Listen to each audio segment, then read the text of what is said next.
Mitch McConnell, he's out there and he's talking about stopping Biden in his tracks because, well, that's his big priority right now. 100% of my focus is on stopping this new administration. And Mitch McConnell's got a lot of focus. He's got really dark, like thick glasses. If you ever look at him, his glasses are thick, so he can really focus. And Chris Cuomo brought this up, said, look, this guy, he told us he was going to do it with Barack Obama in 2010. Now he's doing it again in 2021 with Joe Biden. This guy is a snake. And you know what they say? This is why I say, don't pet the snake. Which is ironic that Chris Cuomo says that because his brother says the opposite when he's interviewing female workers at the governor's mansion. Hey, pet the snake. Don't pet the snake. Shut up, Chris. Pet the snake, lady. Pet the snake. It's what, you know, it's one of the few differences between the two of them. But anyway, so he's out there saying, look, Joe Biden, the problem Joe Biden's going to have is trying to work with Mitch McConnell. And he knows Joe Biden's going to try to work with Mitch McConnell because Joe Biden says, oh, I've worked with Mitch before. I've worked with him in the past. We got a lot of stuff done. And you know who knows all of this and yet seems like he is willing to pet the python again? The man who was Obama's vice president for all that, President Biden. Pet the python. That's another good one. All of this, and yet seems like he is willing to pet the python again. Yeah, I love that. I love these innuendos that he's throwing out there. So he's like, look, Mitch McConnell's a snake, and Joe Biden's he's going to go reach his hand out again and try to do some good with Mitch McConnell. And I'll tell you what, man, this guy thinks it's the worst thing ever.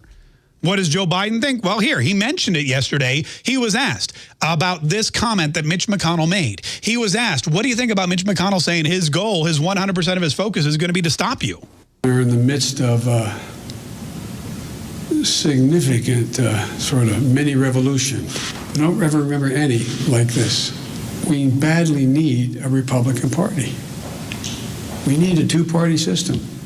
It's not healthy to have a one-party system.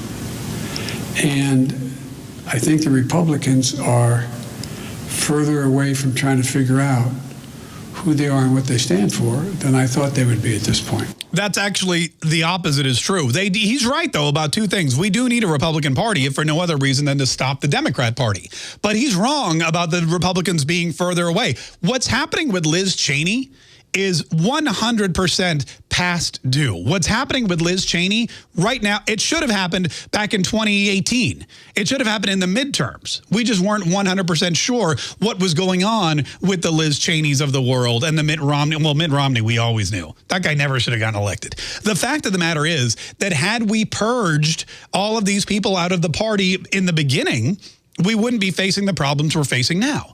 But the Republican Party, they 100% are starting to realize what they are, who they represent. They know about the 75 million people who voted for Donald Trump. They're not stupid. They pay attention to the polls just the way the Democrats do. And they know the Republican Party is not the Republican Party that it was during George Bush, during George H.W. Bush, during Ronald Reagan even. The Republican Party today is patriotic and combative and eager to do whatever it takes to stop the Democrats from doing what they're doing to the United States of America.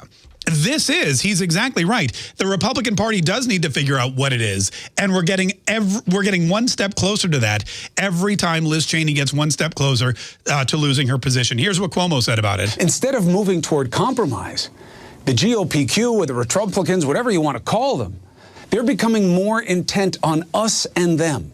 No we.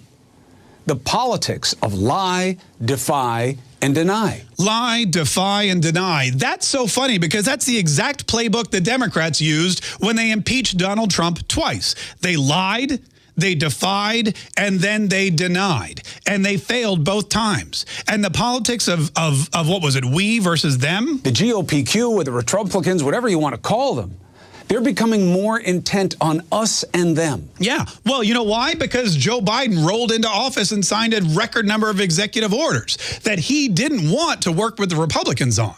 Then his Congress, his Senate, the first thing they did was they rolled in and used reconciliation, budget reconciliation, to pass the $2.2 trillion, whatever it was, stimulus package that they didn't want to negotiate with Republicans on. They didn't want a we. They wanted a they. They wanted wanted to be in charge, and they made it known from the beginning. They walked right into power, took power, and ignored calls from Republicans to come together, to negotiate, to make changes, to work on this, to represent both sides of the country. They said, nah, thanks, bruh.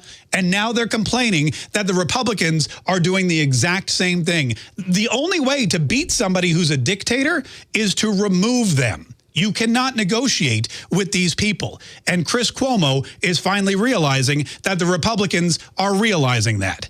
And he's scared.